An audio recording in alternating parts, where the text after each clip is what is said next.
usah khawatir ketika Sebenarnya pasak gitu ya. buat simpul jangkar itu ada teknik gampangnya dengan nama yang cukup unik ya.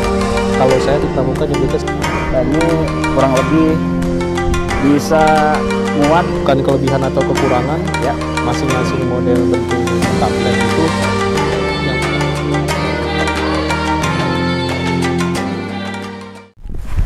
Oke, balik lagi di Chow, Bang Ben. Oke. Kali ini kita mau kupas tentang konsep playseat 3x4 untuk model yang kita akan terap. Model apa, Bang Ben? di beberapa ini Hmm. sebutnya Prisma, Ya. tapi kadang orang lebih mengenal sih seperti tenda Pramuka. Jadi konsep Prisma, cuman teman-teman lebih umum disebut sebagai tenda Pramuka ya. Jadi lebih ke konteks sergu atau tenda bergu. Iya. Tapi yang jelas konsepnya ke arah situ kita coba terapkan di playseat Angsana 3x4 ya. 4. Ini Oke. kurang lebih berapa loop semua? Total loopnya ada 19. Total loopnya atau akses lubangnya itu ada 19. Jadi kita optimalkan di 19 loop ini bisa menjadi tenda bergu atau tenda konsep Prisma. Kita coba terapkan ya, Iya. teman-teman. Yuk, Kita mulai dari samping dulu sini, Bang. dari samping. Dia di satu sisi. Oke. Saya di sisi sini dulu. Ya. Kita awali mempasakkan loop di bagian kalau 3x4 yang di bagian saya ke Bang Pendi ini adalah yang 3 ya. Yang kesananya yang 4. Jadi kita ambil di loop belakang titik kedua. Ya. Nah, ini sekarang kita Ya. lanjutin di loop yang titik ke 2 juga. Lilik yang kedua selanjutnya depan. pasak di titik kedua dari ujung depan. Kita pasakkan. Nah, untuk ini kita nggak langsung didirin, Bang. Oh, ini enggak Kita langsung diri. gunakan trekking pole. Oke. Trekking pole dengan Ya. ukuran 125 cm. 125 cm saya ambil Oke. ya, Bang. Iya, Ya. trekking pole sama ininya juga Om Hari apa? Talinya. Tali sama pasaknya yang 2.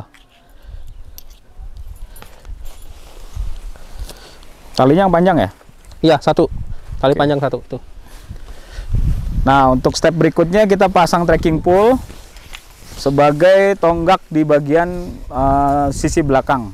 Nah, ini fungsi acuan buat untuk Prisma. Ya. Kita menggunakan loop yang ada di sini. Oke. Itu sebagai acuan untuk titik tengah atau poros. Oke. Gitu. Nah, ini sekarang kita seimbangkan, posisikan simetris dari sini, nanti kita bentuk segitiga. Oke. Oke, udah seperti ini. Bisa Om Hari dipasakin di loop yang kedua ini. Loop yang kedua yang tadi ya. Iya. Nah, disimetrisin ke bawah. Ya. Sejajar sama Yang ini. sudah terpasak ya. Iya. Ini jangan sampai ketarik dulu, di sini dulu, Bang. Oke. Nah, di situ dulu. Sip. Jajakan.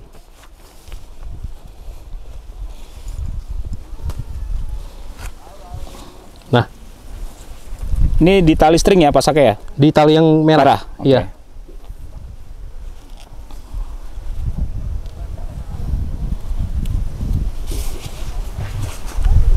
Oke, sudah.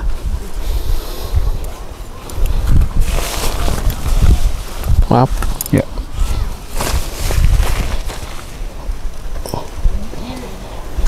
Nah, perlu diperhatikan teman-teman. Jadi pasang trekking pole-nya atau tiangnya dia harus center ya. Jadi membentuk segitiga yang presisi. Karena ini pondasi awalnya emang harus pas ya. Oke. Kita ambil poin tengahnya, gunanya untuk mengikat ya. Jadi di situ trekking pole ini dikunci memakai tali. Sudah. Ya. Sekarang Kita ikatkan dengan si kepala bagian trekking pole-nya ini sebagai cagak. ya. Kita ikat dengan sistem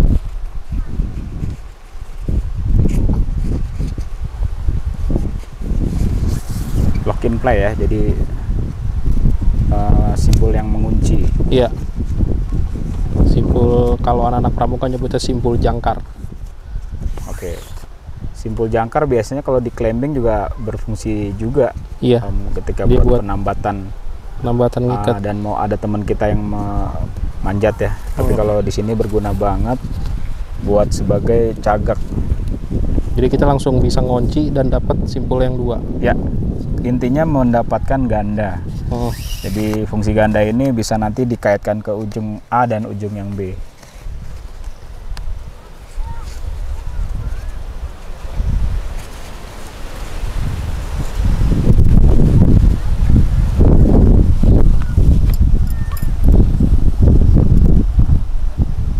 Coba ditarik.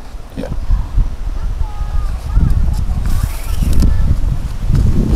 Oke, sudah dapat 2 arah.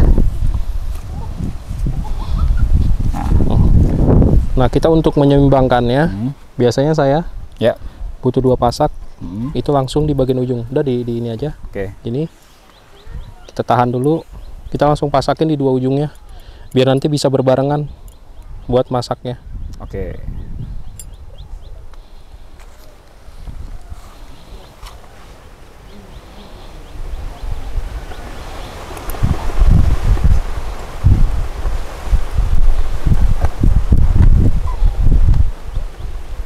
Coba kameranya mendekat lagi. Jadi ini step selanjutnya si cagak ini disambungkan tali yang tadi sudah terpasang, simpul jangkar atau mempertemukan 2 arah. Jadi nanti dijadikan satu untuk penguat di bagian pasak ya. Nanti akan ditarik ke belakang. Jadi posisinya pas proses pemasakan kita langsung seimbang 2. Ya. Nah ini. Nggak usah yang tegang dulu, karena nanti kita tarik yang di depan buat ngencengin. Oke. Jadi ini fungsi dari tadi simpul jangkar adalah mematenkan di kedua titik ya teman-teman. Jadi kedua titik ini gunanya untuk menambatkan supaya dapat kekuatan ganda ya dari titik. Sekarang intinya di sini. Ya. Selanjutnya kita membentuk pintu ya. Ya. Jadi untuk bentuk pintunya di bagian paling ujung itu langsung kita pasak ke sini. Nah ini untuk membentuk pintu. Jadi teman-teman bisa lihat sini pasak ujung pasak. Ya. Nah ini teman-teman bisa lihat ini ngebentuk pintu bagian belakang ya, supaya tidak ada hembusan angin yang masuk secara bebas. Jadi emang kita kunci dari titik belakang pintu ini ya. Jadi kita cuma punya 1 pintu dari depan ya. Bisa aksesnya bisa 2 pintu. Oh bisa 2 pintu dan ini bisa dibuka tutup ya. Buka tutup, bisa buka tutup. Nah nih. Oke, teman-teman bisa kelihatan ya. Nah ini untuk prosesnya. Nanti ini di sini. Oke, ini ditambatkan lagi. Nah ntar untuk yang ini itu adanya di dalam. Oke. Seperti ini. Ya. Jadi dia seperti apa ya? Baju Jepang. Baju Jepang ya. Iya. Jadi ada satu slop yang kita masuk ini tidak terbuka lebar dari pintunya, tidak ngablak bahasanya gitu. Nah ini udah jadi, gitu ya. Walaupun ada hembusan hujan dan angin, dia akan turun ke bawah, tidak sampai masuk ke dalam. Itu ya fungsinya.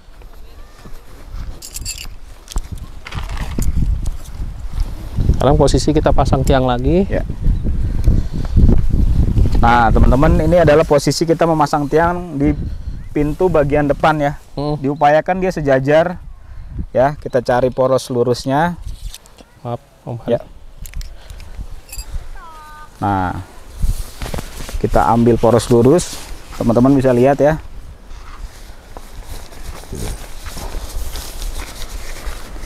Kurang lebih kita incar sejajar di mata kedua ya. Iya. Di mata kedua atau di titik loop kedua. Nah ini lurus untuk tiang cagak kedua ya, bagian depan. Kita ikat dulu deh. Ya. Biar bisa langsung di ini nanti. Kita ikat seperti biasa dibuat simpul jangkar ya. Atau intinya dia yang bisa membuat cabang penguat ganda di bagian depan. Nah ini adalah detail cara menyimpul. Familiarnya di simpul jangkar, tapi ilustrasinya yang penting teman-teman bisa tahu akan membuat ganda arah untuk sebenarnya pasak gitu ya. Buat simpul jangkar itu ada teknik gampangnya dengan nama yang cukup unik. Ya. Kalau saya di pramuka nyebutnya simpul kacamata. Oke. Jadi kita bikin loop seperti kacamata. Ya. Seperti betul. Ini. Kita gabungin. Bikin dua lingkaran seperti kacamata, lalu digabungin, baru dimasukin ke bendanya. Ya.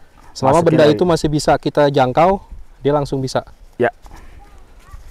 Yang pasti diameter benda yang akan disimpulkan dia masuk kategori untuk dibentuk tadi kacamata ya. Kalau misalkan di pohon baru kita agak susah. Baru kita pelajari simpul ikatnya tadi. Nah, ini udah dapat 2 cabang ini pasaknya. Tinggal kita pasak di sini. Tinggal kita pasak. Ya. Oke.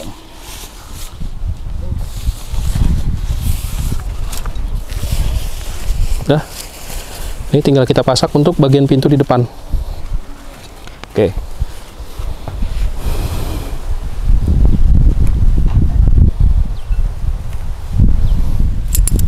Pen kameranya biar kelihatan. Nah, ini di bagian depan sudah ketemu 2 jalur seperti tadi yang di belakang. Langsung kita pasangkan aja ya. Ini buat pegangan si tiang supaya si tiang itu juga terhembus angin juga dia nggak ini. Ya. Nggak shaking atau nggak goyang ya, jadi ada penguatnya.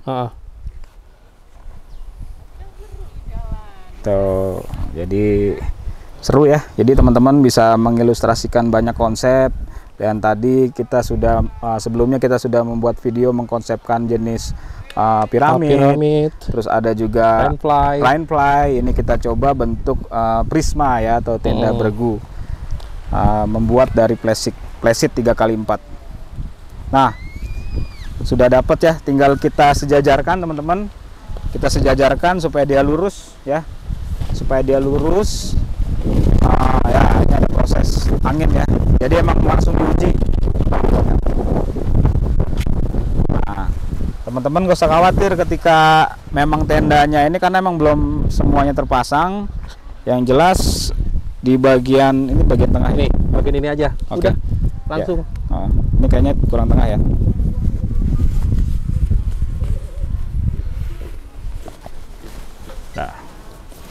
Nah, di sini sudah kita bentangan lagi. Tadi kebetulan angin sangat kencang dan memang daya uji yang cukup bagus ya di kondisi cuaca di Cangkuang ya. Jadi semalam kita banyak mengalami hujan deras dan angin kencang. Jadi memang cocok untuk pengujian presit ini juga sebagai bentuk kajian kekuatan dari bahan nilon 15D. Nah, itu yang bagian ujung. Plesitnya kita tanam lagi. Ya. Oke. Sip. Udah. Jadi posisi seperti ini. Ya. Hitungan si prisma sudah jadi dengan kita pasang pintunya. Ya. Sama seperti tadi lagi. Jadi model jenis pintunya tuh seperti model slip ya. Yang pertama masuk lagi kameranya. Jadi yang pertama ini si titik paling ujung dilipat ke dalam ya. Di bagian tengah otomatis dia. Nah, titik paling luar. Titik paling luar atau ujung paling depan ya. Ini dipasangkan juga. Bentar saya cari pasaknya tadi.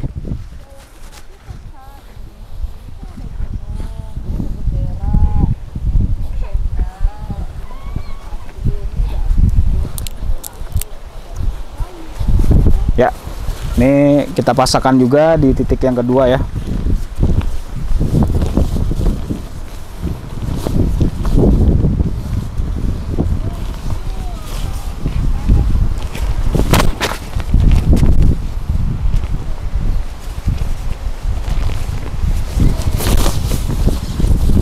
Oke, sudah. Ya. Sekarang tinggal tarik untuk tadi konsep slipnya tadi ya, si pintu ini, supaya dia tidak terlalu vulgar angin masuk. Jadi pakai konsep envelope atau sistem slip.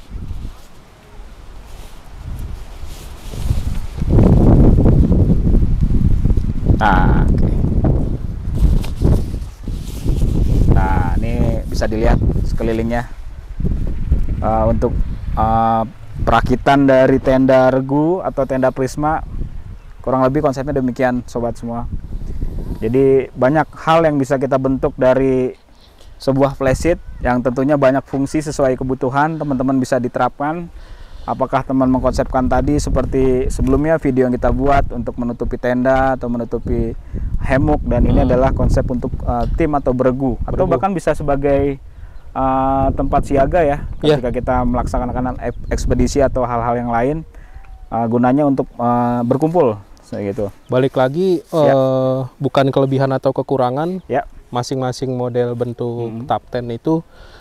Yang pertama, kita tahu dulu lokasi yang akan kita dirikan. Lokasinya dulu di mana gitu kan, kondisinya aman atau safety apa enggak. Terus yang kedua, memfungsikan kalau kita geraknya cepat, kita lebih baik pasang yang nggak banyak makan waktu.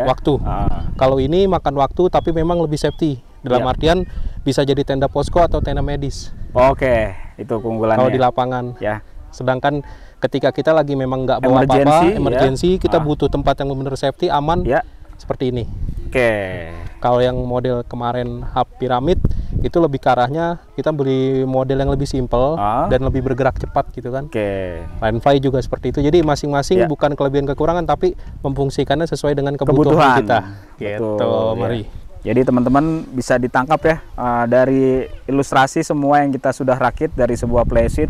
Semua memiliki fungsi, semua memiliki kebutuhan sesuai dengan apa yang kita inginkan ya. Mungkin ada tambahan dari Bang Pendi yang sudah membantu kita nih menjelaskan semua dari peragaan ya.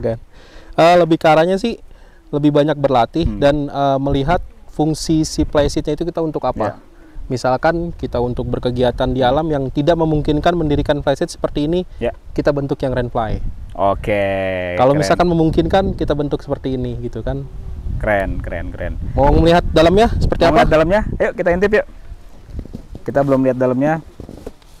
Kita minta satu. Jadi fungsinya kamera. Dia slip itu bisa kita pasang juga sebenarnya. Ini. Nah, seperti ini bentuknya kurang lebih. Nah, ini teman-teman, saya cukup luas masuk ya. Silakan coba masuk. Cukup luas. Untuk ukuran 2 atau 3 orang masih bisa. Ini saya tidur di dalam ya.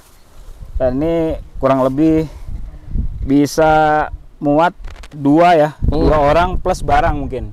Jadi kalau untuk kita posisi kita memanjang seperti ini tidak akan kesempitan ya sebenarnya untuk 2 orang. Jadi cukup untuk menampung banyak orang ketika pun kita membentuk diskusi atau bahkan sebagai emergensi tadi Bang Pendi bilang kebutuhan medis atau kebutuhan lainnya ya. Gitu. Jadi ini lumayan cukup penting konsep ini kita fungsikan sebagai mestinya ya gitu. Oke Bang Pendi, ini lumayan ngap ya di bagian dalam ya. Karena emang cuacanya lagi panas sekali. Jadi bisa dilihat detailnya juga. Loop-loop yang terpasang, dan ini cukup lumayan boros makan pasak. Lumayan boros ya. Jadi tadi ngabisin berapa Bang Pen? Kalau kita memfungsikan benar-benar maksimal total, hampir semua loop harus kita pasak. Ini tadi kita bawa 12 terpasang semua.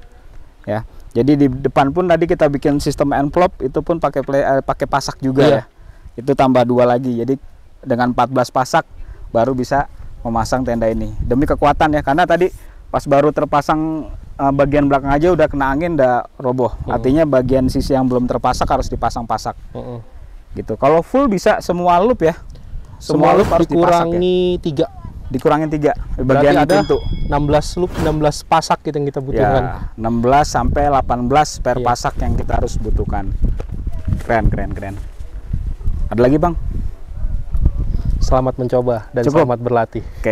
Jadi demikian kita sudah kelarkan bentuk flysheet yang tadi barusan kita bahas.